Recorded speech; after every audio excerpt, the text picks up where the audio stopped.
شروع کرتا ہوں اللہ کے نام سے جو بڑا مہربان اور نہایت رحم کرنے والا ہے۔ حضرت ابو ذر رضی اللہ تعالیٰ عنہ سے روایت ہے کہ انہوں نے رسول اللہ صلی اللہ علیہ وآلہ وسلم کو فرماتے ہوئے سنا، جس نے کسی ایسی چیز کا دعویٰ کیا جو کہ اس کی نہیں تو وہ اپنا ٹھکانہ جہنم میں بنا لے۔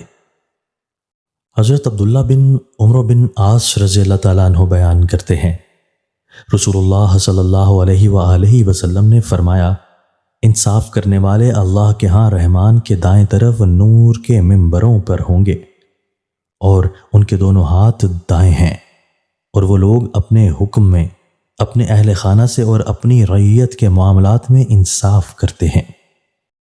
حضرت انس بن مالک رضی اللہ تعالیٰ عنہ نبی صلی اللہ علیہ وآلہ وسلم سے بیان کرتے ہیں، آپ نے فرمایا، جانتے ہو چغلی کیا ہے؟ صحابہ نے کہا، اللہ اور اس کا رسول بہتر جانتے ہیں۔ فرمایا، کسی شخص کی بات دوسرے کے سامنے اس طرح بیان کرنا کہ ان کے درمیان فساد برپا کر دے۔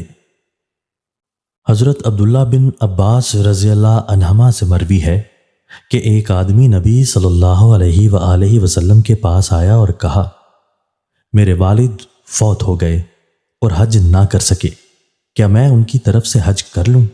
آپ نے فرمایا، تمہارا کیا خیال ہے؟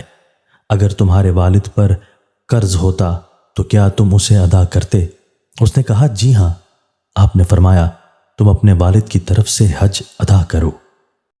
نبی صلی اللہ علیہ وآلہ وسلم کی ایک صحابی سے مروی ہے کہ ایک آدمی نے نبی صلی اللہ علیہ وآلہ وسلم سے کہا، مجھے ایسے کلمات بتائیے جنہیں اپنی زندگی کا حصہ بنا لوں، وہ زیادہ کلمات نہ ہوں کہ میں بھول جاؤں۔ آپ صلی اللہ علیہ وآلہ وسلم نے فرمایا، غصے سے بچو۔ اس نے پھر وہی بات دہرائی تو آپ صلی اللہ علیہ وآلہ وسلم نے فرمایا، غصے سے بچو۔ دوستو، اللہ تعالی ہمیں ان احادیث مبارکہ پر عمل کرنے اور اپنی زندگیوں کو سنوارنے کی توفیق عطا فرمائے۔